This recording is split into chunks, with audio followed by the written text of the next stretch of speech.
up, YouTube? This is your girl Alex coming to you. Today I decided to come outside because it's a nice day today. It's probably about like 70 degrees. Not a lot of sun, but very nice outside. And so I realized that in some of my previous videos, I may use some terminology that I didn't make clear. And this one I want to focus on personal guarantees and what that is and just understanding. And so this will only take a minute, really. Because first I'm going to start off, I'm just going to Google the definition, Googling. And then I'm going to break it down from there. Okay. So according to Investopedia.com, the term personal guarantee refers to an individual's legal promise to repay credit issued to a business for which they serve as an executive or partner. Providing a personal guarantee means that if the business becomes unable to repay the debt, the individual assumes personal responsibility for the debt. Okay, so Investopedia.com, you can find that same definition. So I know when I was talking about business credit cards, I covered the specs, and the big thing was about personal guarantees. And so at one point, before the economy kind of became what it was, before COVID-19 was what it was, personal guarantees were more optional with more lenders than they are right now. And so in that regard, what that means is even if you're applying for these credit cards that I told you about that are in the comments or that are in the previous videos as well that I go over, although they are asking for your EIN, for you to put in your business information, they're also asking for your social security number. And so what that social security number is doing is they're using that social security number to look at your personal credit. Why do they ask for your EIN as well though, right? So your EIN can still be used to validate the business. To say this business is registered with the IRS is one thing. And then the second thing, I think 3 out of those 4 cards that I mentioned still report to your business credit. And so that's why they ask your social security number and your EIN. EIN being employer identification number, and that number is issued by the IRS.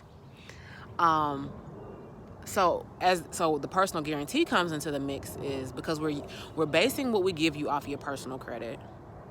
Although it's for a business, we're basing what we're giving you off of your personal credit. And those things I discussed that kind of make up your personal credit on a separate video you can go into and kind of and look and get more information. And so we're asking your EIN because your EIN is showing that you are registered with the IRS as a business, and it will allow them to report to business credit bureaus. And then lastly, if for whatever reason you default, we will look for you to be personally liable, and that's where your personal social security comes back into play. I hope I made that clear. And so it could potentially be to your benefit that your personal credit is being referenced. So if your personal credit is stellar, it will make you a more appealing candidate to receive funding. It could be a struggle if your personal credit is less than stellar because they're basing things off of your personal credit. So this typically comes into play for businesses that are less than 2 years old. So I will say that. And I probably should have led with that. If your business is considered a new business, all of the cards that I mentioned on my previous video, you are eligible for if you can credit qualify personally. They're open to new businesses that are under 2 years old. 2 years old is kind of what I've noticed that most lenders is their kind of benchmark point, whether they're looking at whether either they don't care or more than 2 years. And so when you get to that point of 2 years of revenue and 2 years of business in good standing, then many lenders will allow you to stand on your own, on your business credibility to be able to apply for things. And that's when the personal guarantee will usually be optional at that point. So after the 2-year benchmark and you've showed that I've made X number of dollars annually, my revenue is this in sales, some of these lenders will then say, okay, well let's talk about business. How much money did you make in your business? And then again, it's up to that lender at that point if they're going to ask for tax returns or anything to validate those profits. That's not every lender, but some may ask that, and they have the right to ask if they're loaning you money. Then that's when they may look and say, okay, we no longer need to reference your personal credit because your business has a reputation that stands alone, and it's a good reputation. And so I say that to say, I know people talk about vendor accounts and things that don't require personal guarantee. Vendor accounts are just that. They work with that vendor. But if you're looking for direct access to cash or a line of credit, then your best bet is going to be looking at either just, typical business loans, which can be difficult to get under that 2-year period, but lines of credit, i.e. credit cards, are easier to get than a business loan, even though they're both unsecured. I don't quite understand the mayhem behind that.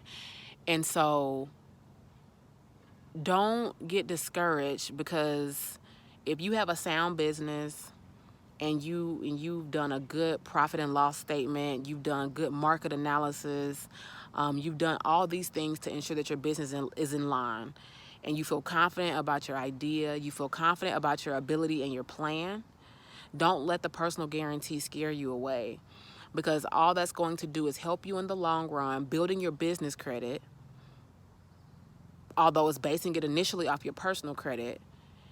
And then when you get to that mark where you're able to display revenue and sales, your business credit can stand alone and you'll no longer need the personal guarantee. And so that's the part where, I don't want to mislead anyone into thinking that personal credit doesn't matter as it relates to new businesses, because it does. And I've seen some different videos where, people try to make it as if there's a big workaround on that. And there may be, especially now, there may be some hidden gems in terms of products and services that lenders are offering because of, for businesses that are less than 2 years. So maybe businesses that were a year old because of COVID, they experienced a loss. That may be the case. But if you are starting a business post-COVID, so post basically March 2020, this may more or less apply to you, in that the need for your personal credit to be evaluated to be extended credit. But that is not a bad thing. I want to make that clear. That is not a bad thing. What people don't tell you is that most small businesses are started from savings and personal funds and funds from friends and family. And you can look that up. Savings from personal funds and in their own income, and then money from friends and family, because it's difficult.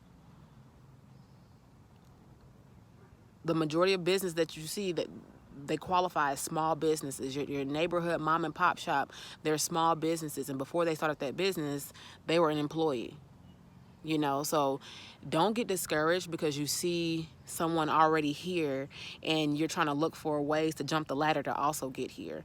Just go through the process, and work your way there. And so I promised this video wouldn't be too long. I think I'm under 10 minutes. Hopefully I am. Sorry if I'm over.